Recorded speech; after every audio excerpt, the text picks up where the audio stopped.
Welcome to the Life After 50 show, helping you navigate the second half of your life. Today's show is sponsored by Find Houston Senior Care, your one-stop shop for everything senior care and senior living in the greater Houston area. Visit findhoustonseniorcare.com today. And now, here's your host, Catherine Watson. Hey everybody, I'm back again for the Life After 50 show. Glad you could join me. Today we're going to be talking about assisted living in Texas. I know when I first got involved with the senior care industry, before I started actually working in it, I was caring for parents, and I really didn't know the differences in assisted living. I didn't know that in Texas, assisted livings are licensed.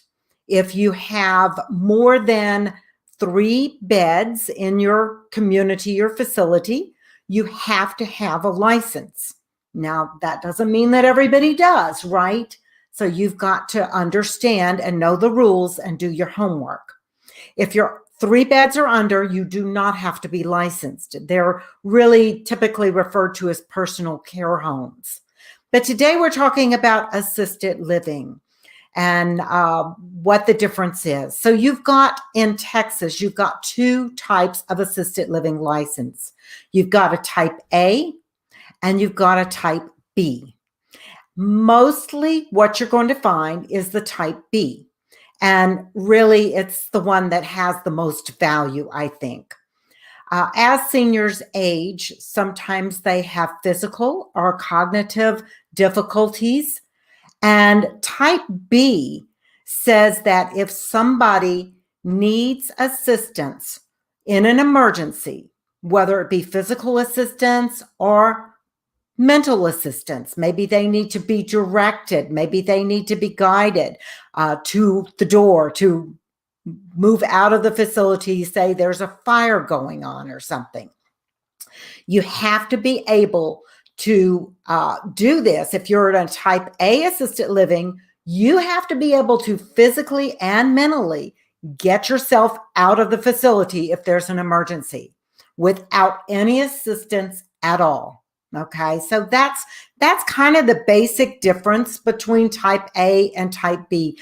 There's a lot more, but that's the gist of it. That will give you the basis. So if your person that you're looking for needs assistance, maybe cognitively, maybe they're not as sharp as they used to be, maybe they have the beginnings of dementia, they can still live in an assisted living, but they need help getting in and out of a facility that maybe there's a crisis going on. Okay, now that said, now you have another division. You have the small assisted living under 16 beds, and you hear me talk about that a lot. They're referred to as residential care homes. Sometimes they're even referred to as personal care homes, but they have a license. They are typically from 4 beds to 16 beds. So they care for a small number of people, and often they're in a home setting.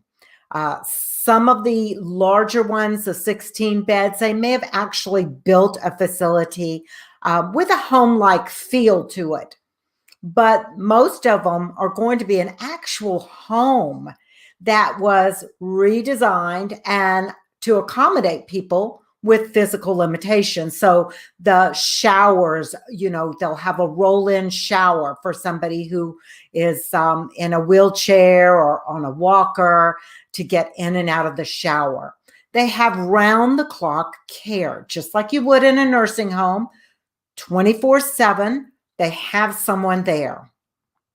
Most of these facilities will have a nurse on staff or a nurse on call. They also sometimes have visiting physicians that come into the home. The beauty of these smaller homes is they have that more comfortable home feel that seniors are used to. Most seniors today never lived in an apartment.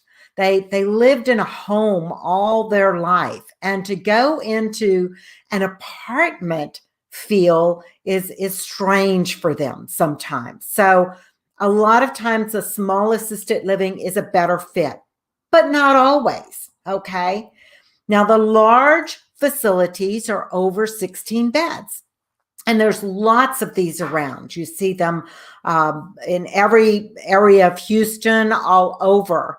They're beautiful. A lot of them are quite fancy. They have a lot of things going for them. They boast their activities.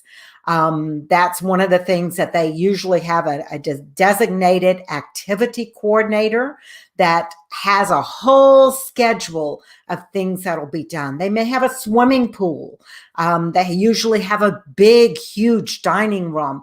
Maybe they have multiple dining rooms. They may have a small cafe and a big dining room so people can choose what they want.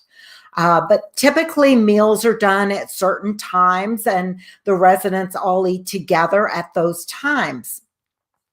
There's not as much customization and personalization in the larger facilities. You have activities at certain times, and there's just a schedule that goes on. But it's a great place for somebody who still has some cognitive awareness. They may have a little bit of dementia. I guarantee you, just about everybody who goes into a small or large assisted living facility, almost all of these seniors have a little bit of cognitive decline. Okay. That doesn't mean they have to go into a memory care yet. That doesn't mean they ever will have to go into one, but they have a little bit of cognitive decline. But if an assisted living is able to accommodate their needs, all of their meals are taken care of. There's plenty of activities going on.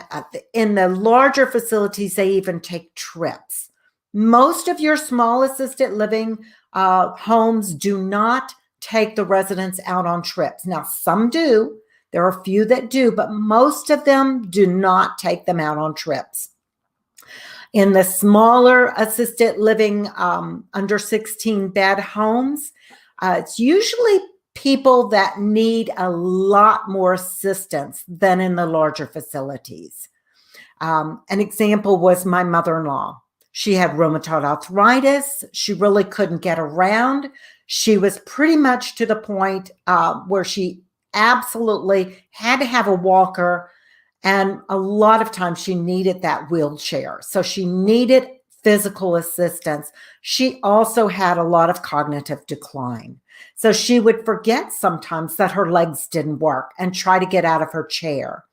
In a large facility, there wouldn't have always been somebody close by watching her to know that she needed assistance. Whereas in a small assisted living, there was somebody right there. They could notice, hey, Pat, do you need to go somewhere? Do you need me to help you to the bathroom? Do you want to go to your room?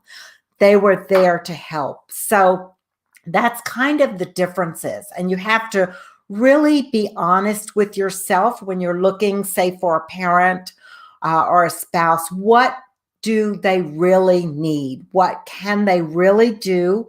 How much help do they really need? You have to be honest with yourself, and it's not easy because we want to believe that the one we love is just like they always were, or that things are going to get better. And chances are they're not. They're going to go downhill from here. That's just the cycle of life. And once you come to terms with that, it makes it a whole lot easier.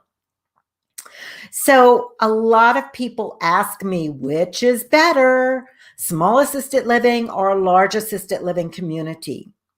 And the truth is, not one is better than the other. It depends on your needs.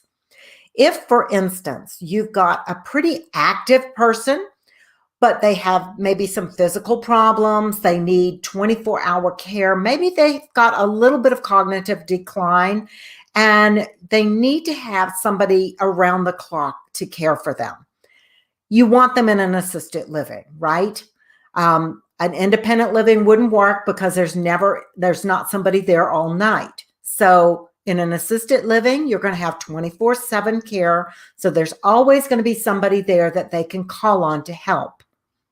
But this person is very active socially. They like to do a lot of things. Maybe they're still ambulatory and they can get around. They like to walk. They like to exercise. They like to do different things. They're not going to be happy in a small home. There's just not enough room for them to move around. There's not enough different activities going on. So you're going to want to look at the large facilities for this person. But on the other hand, if you have somebody like my mother-in-law who needed a lot more assistance, then you're going to want to look at the small assisted living facilities. So again, it's about knowing your person and what's best for them. There's no one-stop shop. There's no one magic fit for everyone because we're all different and unique.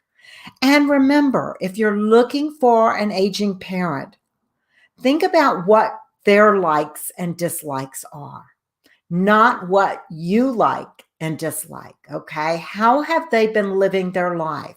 Have they lived in a house that maybe hasn't been remodeled in a number of years and they're comfortable there?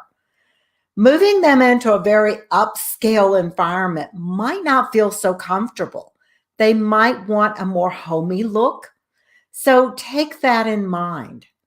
Everybody is different. We all have differences. So again, people ask me all the time, can someone with dementia live in an assisted living community? Absolutely. Again, you have to look at what's going on. Are they a wander risk? My mother-in-law couldn't walk, so we didn't have to worry about her wandering. She wasn't going to escape out the door and get lost. But if you have those concerns, if the person you care about is ambulatory and they can move pretty quick, and you worry about them getting out and getting lost, then you might want to look at memory care. It might be time for memory care, a place that's more secured, or the smaller residential care homes where there's somebody that has their eyes on them at all times. So this is something to consider. And people often ask me, is a memory care community the same as an assisted living community? Good question. So a memory care community has a licensed as an assisted living community in Texas. They have to be licensed as an assisted living community. Then they have to get a special designation or license to care for people with Alzheimer's or other types of dementia. So if they're calling themselves a memory care community, there's certain things they have to have in place, right? They have to be secured. So nobody can get out and wander away and get lost or get hurt. So that's one of the things.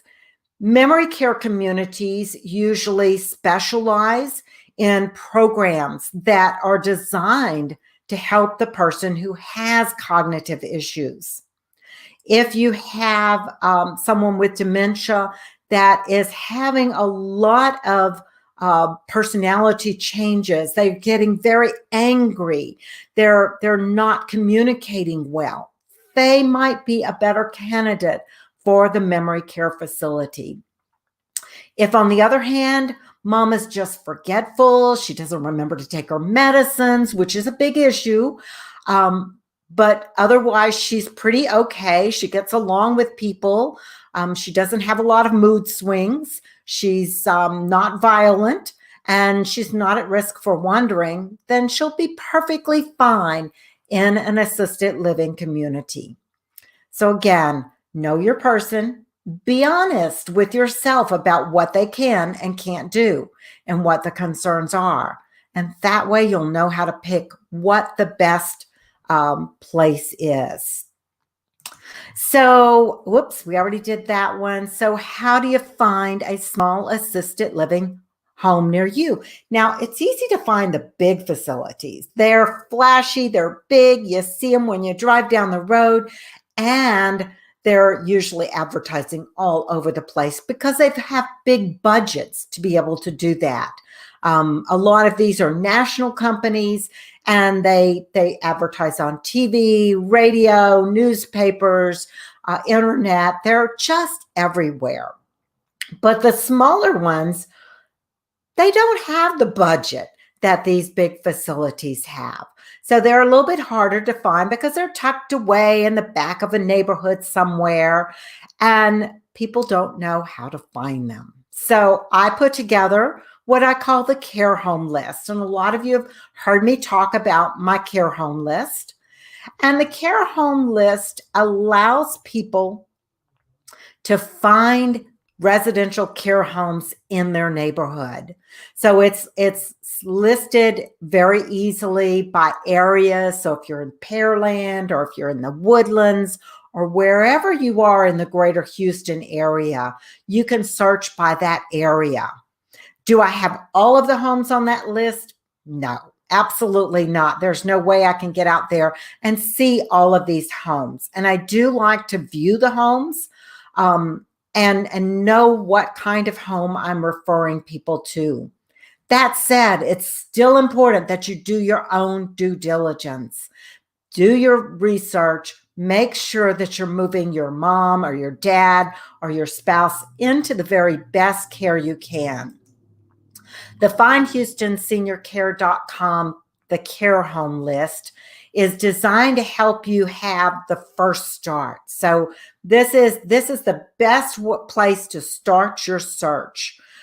You won't be hounded by anybody trying to help you. If you want some help, you can certainly get that help, and I encourage it. But sometimes you just want to look. You just want to get prices. You just kind of want to see what's out there. The great thing about the care home list is there'll be a phone number on the list, and you can call the home directly. You'll usually speak with the owner or maybe a manager if it's a little bit larger home, or maybe the home has 2 or 3 homes. The owner, they may have a manager, but usually you're speaking to the owner, and you can ask all of your questions. You can go take a tour. I think some of the homes are still doing virtual tours. Some of them are doing in-person tours. You'll just have to call them and find out. But basically, that's a great starting point, because I have vetted them. I've vetted the homes on this list. You will double vet them, right? Because you want to do your due diligence and you want the best place for your mom. And you can go out and take a look. I have pictures on the website. Some of the homes have put up little videos, lots of information, but it's a great place to start your search.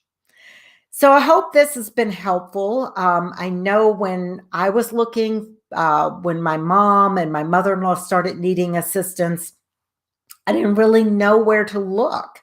And so I created Find Houston Senior Care to try and help people find what they're needing.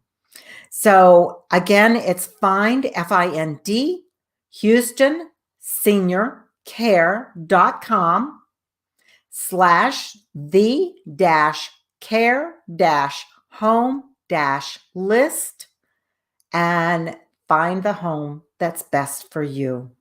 Thanks for joining me, and I'm happy to have you show up at my show. Leave me a comment below and tell me what you thought of this show and if it was helpful to you. And I will see you next time. Thank you for joining us on the Life After 50 show, where we help you navigate the second half of your life. Join us on the second and fourth Wednesday of each month at 10 a.m. Central Standard Time on Facebook or YouTube. And be sure to visit FindHoustonSeniorCare.com, where you can find all the replays. Make sure you also visit SeniorCare conference.com for more wonderful programming.